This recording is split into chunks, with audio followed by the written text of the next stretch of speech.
আচ্ছা, আপনাকে যদি প্রশ্ন করি সমুদ্র আপনার কেমন লাগে, নিশ্চয়ই উত্তর হবে হ্যাঁ। কারণ সমুদ্রের বিশালতা উপভোগ করতে চান না এমন মানুষ খুঁজলে হয়তোবা হাতে গোনা কয়েকজন পাওয়া যাবে। আমাদের এই বাংলাদেশে কিন্তু বেশ কয়েকটি সমুদ্র সৈকত রয়েছে। যদিও সমুদ্র সৈকত বললেই সাথে সাথে চোখের সামনে ভেসে ওঠে কক্সবাজার বা চট্টগ্রামের নাম। হ্যাঁ বন্ধুরা, যারা ভ্রমণপ্রেমী আছেন তারা এতক্ষণে বুঝে গিয়েছেন এই ভিডিওটি একটি সমুদ্র ভ্রমণের ভিডিও। যারা পরিবার, পরিজন, বন্ধু বান্ধব অথবা প্রিয়জনকে সাথে নিয়ে সমুদ্র ভ্রমণে চিন্তা করছেন তাদের জন্য আমাদের আজকের এই ভিডিও। এই ভিডিওতে থাকছে চট্টগ্রামের আনোয়ারার পার্কি সমুদ্র সৈকত বা পার্কি বিচে কম খরচে কিভাবে যাবেন, কি কি খাবেন, কি কি দেখবেন তার বর্ণনা। মানে ভ্রমণ প্রেমীদের জন্য পুরো একটি প্যাকেজ। চলুন তাহলে ভিডিওটি শুরু করা যাক।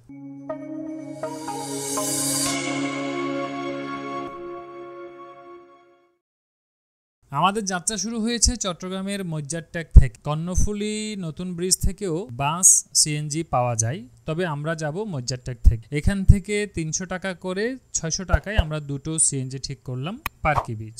আজকের সমুদ্র ভ্রমণটা আমাদের পারিবারিক ভ্রমণ, তাই সব মিলে সদস্য সংখ্যা 2 সিএনজি। এগিয়ে চলেছে আমাদের গাড়ি। পার্কি সমুদ্র সৈকত বা পার্কি বিচ চট্টগ্রামের আনোয়ারা উপজেলায় কর্ণফুলী নদীর মোহনার নিকটে বঙ্গোপসাগরের কোল ঘেঁষে গড়ে উঠেছে অপরূপ সুন্দর পার্কি সমুদ্র সৈকত, যা পার্কি চর নামেই বেশি পরিচিত।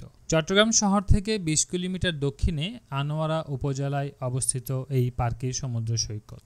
একটা সময় এই সমুদ্র সৈকতে যাবার রাস্তাটি খুব উন্নত ছিল না, কিন্তু ধীরে ধীরে এখানে ভ্রমণ পিপাসুদের যাওয়াতে কর্তৃপক্ষ রাস্তাটিকে সংস্কার করে ঝকঝকে করে তুলেছে। এছাড়া জোরদার করা হয়েছে নিরাপত্তা ব্যবস্থা। পার্কি সমুদ্র সৈকতে যাওয়ার পথে ছোট ছোট পাহাড় পর্যটকদের প্রাণ জুড়ায়। আমরা চলে আসলাম পার্কি বিচে। আমাদের সময় লেগেছে প্রায় 30 মিনিটের মতো। সিএনজি থেকে নেমে কিছুটা হাঁটতে হবে। বিচে ঢোকার পথে সরু রাস্তার দুপাশে সারি সারি গাছ, সবুজ প্রান্তর আর মাছের ঘের। সৈকতে কক্সবাজার সমুদ্র সৈকতের মতো অসংখ্য ঝাউ গাছ আর ঝাউবন। সমুদ্র সৈকতের সাথেই ঝাউবনের ছায়াতলে গড়ে উঠেছে খাবারের দোকান সহ অনেক দোকানপাট।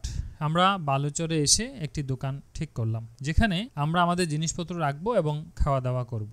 আমরা যেহেতু পারিবারিক ট্যুর করছি সেহেতু খাবার বাসা থেকে রান্না করে নিয়ে এসেছি।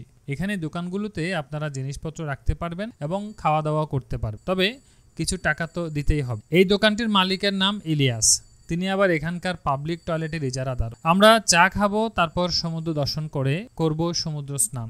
চা আর বিস্কিট অর্ডার করা হলো সবার জন্য। সবাই মোটামুটি প্রস্তুত সমুদ্র দর্শনের জন্য। বন্ধুরা, আমরা চলে আসছি পার্কি সমুদ্র সৈকত আনোয়ারাতে।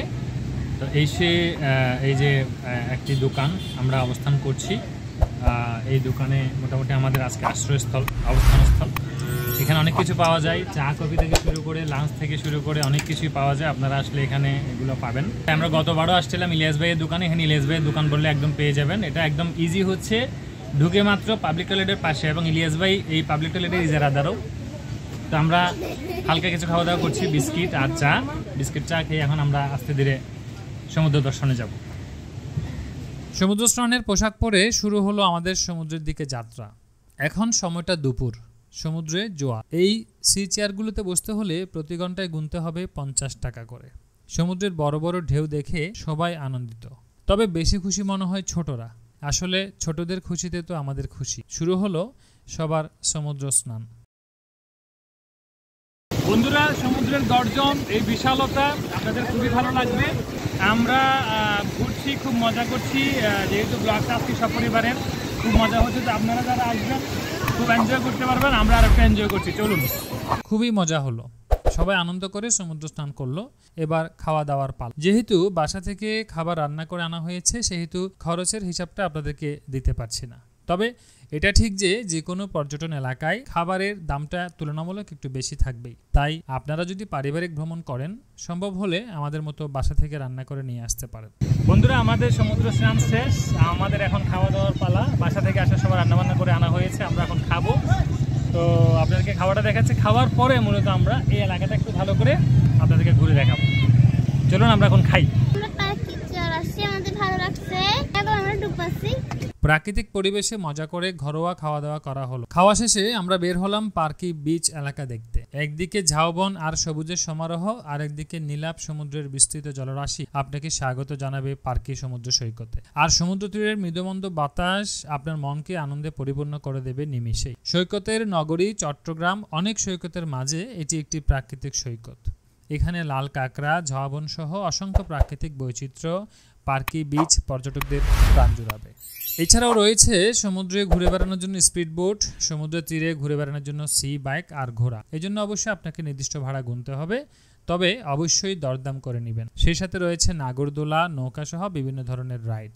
এখানে দেখলাম কেউ কেউ রিং মানে চাক্কি মেরে সাবান সহ বিভিন্ন ধরনের জিনিস জেতার জন্য খেলছে। এখানে বসার জন্য রয়েছে সি চেয়ার, যাতে বসলে প্রতি ঘন্টায় গুনতে হবে 50 টাকা। আইসক্রিম, ডাব, পানি, ঝালমুড়ি সহ বেশ কিছু হকার পেয়ে যাবেন। ঝাউবন ঘেঁষে উত্তর দিকে বরাবর হেঁটে গেলে দেখতে পাবেন বঙ্গোপসাগর ও কর্ণফুলী নদীর মোহনা। এদিকের ঝাউবন সত্যিই নজর কাড়া। সারি সারি ঝাউ গাছের মাঝখান দিয়ে হাঁটলে আপনি অন্যরকম একটা ফিল পাবেন। আর এখান থেকে সমুদ্র দেখতে অনেক সুন্দর। পর্যটকরা যে যার মতো হাঁটছে, কেউ বা খেলাধুলা করছে, কেউ বা সমুদ্র স্নান করছে, আর কেউ বা চেয়ারে বসে সমুদ্রের বিশালতা উপভোগ করছে। বেশ কিছু দোকান রয়েছে এখানে, পর্যটকরা চাইলে নিজেদের প্রয়োজন মতো কেনাকাটা করতে পারবেন। আমরা প্রথমে ডান দিকে হাঁটলাম, তারপর বাম দিকে হাঁটলাম কিছুক্ষণ। এখানে লুসাই পার্ক নামে একটি রেস্টুরেন্ট রয়েছে। তারপর এসে বসলাম সি চেয়ারে। দুটো একসাথে করে ভাড়া 100 টাকা 1 ঘন্টা। চেয়ারে বসার পর প্রিয়া সবাইকে প্রথমে বাদাম খাওয়ালো, তারপর খাওয়ালো ডাব। শুধু খাওয়া আর খাওয়া। এরপর খেতে এলাম ঝালমুড়ি। এটা স্পন্সর হচ্ছে প্রিয়া, প্রিয়ার স্পন্সরে ঝালমুড়ি পার্টি। মোটামুটি দেখা যাক ঝালমুড়িতে কি কি দেওয়া হয়। অনেকগুলো ঝালমুড়ি দিচ্ছেন, সরি মুড়ি দিয়েছেন, চানাচুর দিয়েছেন, তারপর লঙ্কা, শুকনা মরিচ, আচ্ছা, তারপরে বিট লবণ। ওকে, এটা কি মশলা? ম্যাগি মশলা, ম্যাজিক। আচ্ছা, এটা সরিষার তেল। এটা কি?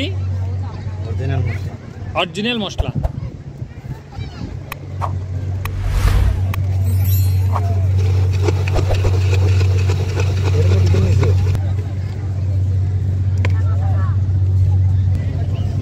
ঝালমুড়ি খাচ্ছি,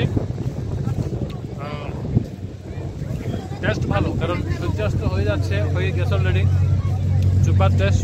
সকলের কাছে একটাই অনুরোধ, যে কোনো সৈকতে আসুন না কেন, সৈকতকে নোংরা করবেন না, কারণ সৈকত পরিষ্কার পরিচ্ছন্ন রাখার দায়িত্ব আপনার, আমাদের সকলের। তো এরকম ঝালমুড়ি বা অন্য কিছু খাওয়ার পরে ডাবের খোসা বা ঝালমুড়ি খাওয়ার পরে এরকম কাগজ আপনারা যেখানে সেখানে ফেলবেন না। এখানে ডাস্টবিন রয়েছে, ডাস্টবিনে ফেলবেন। প্রাকৃতিক সৌন্দর্যে ঘেরা এই পার্কি সমুদ্র সৈকত দেখতে দেখতে কখন যে সন্ধ্যা নেমে এলো আসলে খেয়াল করতে পারিনি। সমুদ্রের পাড়ে বসে শুধু মনে মনে বলি, আমি যেন সমুদ্রের মতো বিশাল মনের অধিকারী হতে পারি। ঘোরাঘুরি হলো আজকে সারাটা দিন পার্কি সমুদ্র সৈকতে। এখন সূর্যাস্তের সময়, একদম সূর্যাস্তটা দেখে যাচ্ছি। খুব সুন্দরভাবে সূর্য পানির মধ্যে ঢুকে যাচ্ছে, যেটাকে আমরা সূর্যাস্ত বলি। অসাধারণ একটি দৃশ্য। যারা ভ্রমণ পিপাসু তারা ঘুরতে আসতে পারেন চট্টগ্রামের আনোয়ারার এই পার্কি সমুদ্র সৈকতে। আশা করছি খুবই ভালো লাগবে। এবং আমাদের এই ভিডিওটি যদি ভালো লেগে থাকে তাহলে লাইক করবেন, কমেন্ট করবেন এবং সাবস্ক্রাইব করবেন। সেই সাথে সাথে শেয়ার করে দিবেন, যাতে করে আপনারা সহ আপনাদের বন্ধুবান্ধবরা জানতে পারে, বাংলাদেশ সম্পর্কে জানতে পারে, চট্টগ্রাম সম্পর্কে জানতে পারে, আনোয়ারা সমুদ্র সৈকত সম্পর্কে। আজ তাহলে ভিডিওটি এখানে শেষ করছি। ভালো থাকবেন, সুস্থ থাকবেন, সুন্দর থাকবেন। দেখা হবে পরবর্তী কোনো পর্বে। সেই পর্যন্ত থাকুন জীবন.com-এর সাথে। ধন্যবাদ।